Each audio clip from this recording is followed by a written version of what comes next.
नाज़रीन, इस वक्त आपको बराह रास्त दिए जाएंगे वज़ीर ख़ारिजा शाह महमूद कुरैशी मुल्तान में हुसैनिया कॉन्फ्रेंस से खिताब कर रहे हैं। सूबाई असम्बली व सूबाई वज़ीर हुकूमत पंजाब जनाब नदीम कुरैशी साहब, मेंबर सूबाई असम्बली व पार्लिमानी सेक्रेटरी हुकूमत पंजाब, हमारे मखादीम, मशाइख, और मैं ज़िक्र करना चाहूँगा जनाब सैयद सुहेब बिलाली साहब का, जो आप हमेशा सरपरस्ती फरमाते हैं, अपना वक्त देते हैं, मेहरबानी फरमाते हैं, तशरीफ़ लाते हैं। जनाब मखदूम सैयद हसन रज़ा मशहदी साहब, मखदूम सैयद अली मेहदी शमसी, जनाब सिब्तैन रज़ा लोधी बिल्कुल मेज़बान भी हैं और जानिसारी से ये इस नशिस्त को मुनक़िद करने के लिए इनकी काविशें जो हैं उनका एतराफ़ भी करता हूँ। हमारे बहुत ही मोहतरम सैयद ज़ाहिद हुसैन गर्दही साहब, आप का एक अपना मकाम भी है और दानिशवर भी हैं। मलिक खावर शफ़क़त भुट्टा साहब अपने वालिद के बाद ये उसी जज्बे को लेकर आगे चल रहे हैं।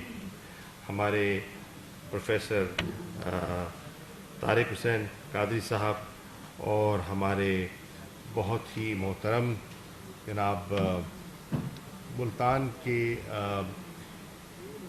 मैं समझता हूँ कि मुल्तान की इज़्ज़तों में अपने इल्म और दानिश की वजह से उजागर करने वाले जनाब मुफ्ती ग़ुलाम मुस्तफ़ा रिज़वी साहब, डॉक्टर सदीक़ ख़ान कादरी साहब, जो हर ऐसी नशिस्त में अपना वक्त और अपना इल्म और अपना जो है वो कमिटमेंट का मुज़ाहरा करते हैं। आप सबको जितने ज़ोमा यहाँ तशरीफ़ फरमा हैं और जितने यहाँ मैं समझता हूँ अक़ीदतमंद इस हॉल में इस 43वीं हुसैनिया कॉन्फ्रेंस में शरीक हैं, आप सबको खुशामदीद भी कहता हूँ, आप सबका शुक्रिया भी अदा करता हूँ और आप ही की आमद से और आप ही के वजूद से ये रौनकें दुबाला होती हैं। मीडिया का भी शुक्रगुज़ार हूँ कि वो पूरी तरह इसमें दिलचस्पी लेते हैं और इस पैगाम को आगे पहुंचाने में अपना किरदार अदा करते हैं। सिब्तैन रज़ा लोधी साहब, आपने फरमाया कि आप अरसा दराज से एक मुख्तसर दोस्तों के टोले से ये काम कर रहे हैं। यकीनन वो काबिल सताइश है और इंशाअल्लाह मेरा ईमान है कि जो चीज़ नेक नियति से की जाती है उसका अजर मिलता है, आपको मिलेगा, ज़रूर मिलेगा। देर सवेर भी हो सकती है लेकिन मिलता है। जो नोट करने वाला होता है वो नोट भी करता है और जो हिसाब चुकाने वाला होता है वो हिसाब भी चुकाता है। तो इंशाअल्लाह जो उसकी ज़ात है वो नीयतों के हाल जानती है और आपके जज्बे की कदर हम सब करते हैं। हुसैनिया कॉन्फ्रेंस की अभी मुफ्ती साहब ने अपने कलमात में कुछ बातें की और मैं सुन भी रहा था, गौर भी कर रहा था और कुछ ऐसी बातें थीं जिनसे कि आप थोड़े से मुस्तरब दिखाई दिए।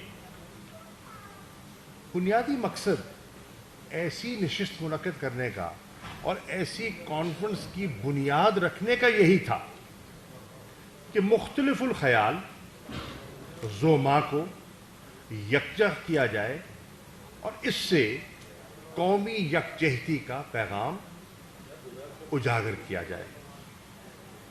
सिब्तैन रज़ा फरमा रहे थे कि वज़ारत मज़हबी अमूर अपना किरदार अदा करती है, यकीनन करती है, करना भी चाहिए, लेकिन उस पैगाम को अवामी पज़ीराई मिलती है जब सिविल सोसाइटी उस पैगाम को ओन करती है اور یہ جو محفل ہے یہ سول سوسائٹی کی محفل ہے، اس میں سرکاری رنگ نہیں ہے، اس میں ایک والنٹری ایکٹیویٹی ہے، اور یہ شہر کے ہمارے بڑوں نے اس کی بنیاد رکھی تھی، اور اس کا جذبہ جو تھا وہ قابل دید تھا اور ہے۔ آپ اس جذبے کا مظاہرہ کر رہے ہیں جب آپ یہاں تشریف لاتے ہیں، بیٹھتے ہیں، اپنے خیالات کا اظہار کرتے ہیں، تو وہ جو پیغام ہے یگانگت کا، یکجہتی کا، اخوت کا، بھائی چارے کا، برداشت کا، وہ پیغام آگے جاتا ہے۔ وہ بہت ضروری ہے، بہت ضروری ہے، اور اس پیغام کو آگے پہنچانا۔ اب جو امام عالی مقام کی جو قربانی ہے، اور اس قربانی سے دین اسلام کی جو بہت سی شخصیات نے اس دین کے فروغ میں اپنا کردار ادا کیا ہے، پر امام عالی مقام کی شہادت نے اس کو ایک نیا رنگ دیا ہے، اور اس کا اعتراف ساری دنیا کرتی ہے، بالکل کرتی ہے، اور ہر مکتب فکر کرتا ہے۔ اور آپ نے خود ہی اپنے خطاب میں فرمایا کہ الحمدللہ، ویسے تو ساری دنیا میں، لیکن بالخصوص ملتان میں جو اہل سنت ہے ہمارا طبقہ، وہ بالخصوص اس کا اعتراف کرتا ہے۔ اور آپ نے خود فرمایا کہ اکثر جو مجالس اور جلوس ہیں وہ اہل سنت سے منسلک ہیں۔ تو یہ بہت بڑی اس شہر کی وفاداری کا عملی ثبوت ہے کہ سبیل کی محفل سبیل لگتی ہے، دودھ کی، پانی کی، اور لوگ نیاز و لنگر تقسیم کرتے ہیں، اور اس میں ہر طبقہ کرتا ہے، صرف اہل تشیع نہیں، ہر طبقہ کرتا ہے، اپنی حیثیت کے مطابق سب کرتے ہیں، اور اللہ تعالیٰ اسے قبول فرمائے۔ لیکن آپ کو سمجھنے کی ضرورت ہے کہ اس وقت ہم اور ہمارا یہ خطہ ایک خاص جسے کہتے ہیں نا، ایک نازک دور سے گزر رہا ہے۔ آپ مفتی صاحب نے حوالہ دیا کچھ یوٹیوبز کا، کہ ان یوٹیوبز پہ ایسا مواد چلایا جاتا ہے جس سے کہ لوگوں کی دل آزاری ہوتی ہے۔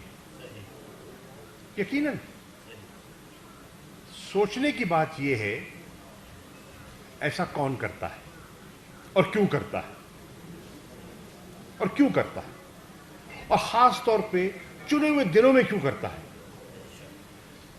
یہ ہے جو آپ کو سمجھنے کی ضرورت ہے۔ میرے ساتھیوں، بزرگوں، نوجوانوں، ایک 5th جنریشن وارفیئر کا نام آپ نے سنا ہوگا، جس کو ہائیبرڈ وارفیئر کہتے ہیں۔ اس وارفیئر میں انداز بدلے ہیں۔ وائلنس کی جگہ ایک انٹرنل ڈس آرڈر پیدا کرنے کی کوشش کی جاتی ہے، غلط فہمیوں کو جنم دے کر، تفریق پیدا کر کے، دل آزاری کر کے قوم کو تقسیم کرنے کی ایک کوشش، ایک منظم کوشش جاری ہے۔ اور آپ نے دیکھا کہ پچھلے دنوں میں ہم نے اس کو بے نقاب کرنے کی کوشش بھی کی، اور آپ کے علم میں ہوگا کہ ہم نے ان تقریباً 750 ویب سائٹس کو بے نقاب کیا جو ڈس انفارمیشن پھیلا رہی ہیں، اور ان کے تانے بانے ان ممالک کے ساتھ اور ان ایجنسیوں کے ساتھ جڑے ہوئے ہیں جو پاکستان میں داخلی انتشار کو ہوا دینا چاہتی ہیں، جو آپ کو اندرونی طور پر کمزور کرنا چاہتی ہیں۔ ان کا اپنا ایجنڈا ہے، اس ایجنڈے کو سمجھنے کی ضرورت ہے، اور نہ صرف اس کو سمجھنے کی ضرورت ہے، اس کو شکست دینے کی ضرورت ہے، और उसको शिकस्त देने का सबसे आला जो तरीका है वो ये है जो आज आपने महफिल सजाई है। ये उसका अमली उसको शिकस्त देने का आपने शाइस्ता अंदाज में बंदोबस्त किया है जो काबिल तारीफ है। वो आपको फोड़ना चाहते हैं, आपने जोड़ दिया सबको। यही आपकी कामयाबी है और यही तरीका है उस फिफ्थ जनरेशन वॉरफेयर को शिकस्त देने का। ये सोशल मीडिया को भी इस्तेमाल किया जाता है। बहुत सी चीज़ें लगाई जाती हैं, बहुत सी पोस्ट लगाई जाती हैं दिल आज़ारी के लिए, और बहुत सी चीज़ें बग़ैर तस्दीक किए कि उनमें हकीकत कितनी है, सच कितना है, झूठ कितना है, वो आगे पास ऑन कर दी जाती हैं। फिर आपके इल्म में है कि फेक न्यूज़ जो है वो भी एक हकीकत है, और फेक न्यूज़ जो है उसको जन्म दे दिया गया है, और वो फेक न्यूज़ भी इस वॉरफेयर का हिस्सा है। ये उस हिकमत अमली का हिस्सा है जिसको समझने की ज़रूरत है। इसलिए हमें पहली चीज़ तो ये है कि कोई ख़बर आती है मनफी जिससे आपको तकलीफ़ होती है, पहले ज़रा आप उस बात की तहकीक कीजिए। फिलफौर जज्बात में आना मुनासिब नहीं है। पहले उसकी तह तक जाइए कि जन्म कहाँ से ले रही है, इसके पीछे कौन है, इसके मकासद क्या हैं, और फिर आप अपनी एक बेहतर मनसूबाबंदी कर सकते हैं कि हमने इसका तदारुक कैसे करना है। आज जिन चीज़ों का मैं जिक्र कर रहा हूँ, जब इस कॉन्फ्रेंस की बुनियाद रखी गई थी तो तब ये चीज़ें नहीं हुआ करती थी। उस ज़माने में ये इंटरनेट भी नहीं था, उस ज़माने में ये सोशल मीडिया का इतना प्रचार भी नहीं था, उस ज़माने में ये फिफ्थ जनरेशन वॉरफेयर नहीं हुआ करती थी। तो आज आइए मिल के खराज तहसीन पेश करें उन अपने बड़ों को जिन्होंने इसकी बुनियाद रखी। उनकी ज़रा दूरबीन निगाह तो देखिए। जो हम आज जिसका जिक्र कर रहे हैं वो उसको कल उसके बारे में सोच रहे थे और उसकी पेशबंदी कर रहे थे, उसकी मनसूबाबंदी करके उन्होंने इस हुसैनिया कॉन्फ्रेंस की बुनियाद रखी। बुनियाद का मकसद था, और आज जैसे जैसे ये चीज़ें सामने आ रही हैं हमें उसकी अहमियत और उजागर होती चली जा रही है। तो मैं सिर्फ आज इस हुसैनिया कॉन्फ्रेंस की अहमियत और ज़रूरत पर जोर देना चाहता हूँ कि इसकी ज़रूरत थी, कल थी, आज उससे ज़्यादा है। कल थी, आज उससे ज़्यादा है। और इसकी खुशाइंद बात जो ये है कि इसमें सरकार का नहीं, एक उन्स का अंसर है। लोग अपना वक्त, अपना मोहब्बत, अपना इजहार खुद कर ले आते हैं, और ये मुल्तान के शहरी, मुल्तान के दानिश्वर, मुल्तान के उलमा, मुल्तान के मशाइख इस नशिस्त को ओनरशिप देते हैं, और ओनरशिप उन्होंने दी है। मैं आप सबका शुक्रिया अदा करना चाहता हूँ, आपकी मोहब्बतों का, आपकी तवज्जो का, और आपके मुस्बत किरदार का जो अब आप अदा करते आए हैं और कर रहे हैं।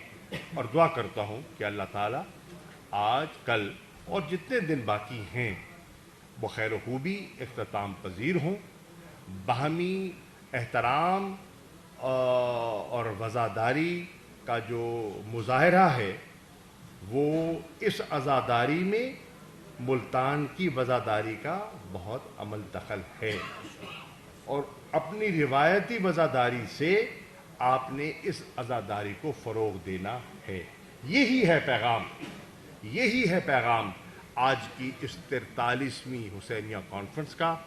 मैं आपको खराज तहसीन पेश करता हूँ और आपका शुक्रिया अदा करता हूँ कि आपने इसको मुनक़िद किया, क्योंकि मुमताज़ाबाद भी हाज़िरी देनी है, मुझे वहाँ पहुँचना है, اور وقت ہو گیا ہے تو میں آپ سب کا شکریہ ادا کرتا ہوں. بہت مہربانی.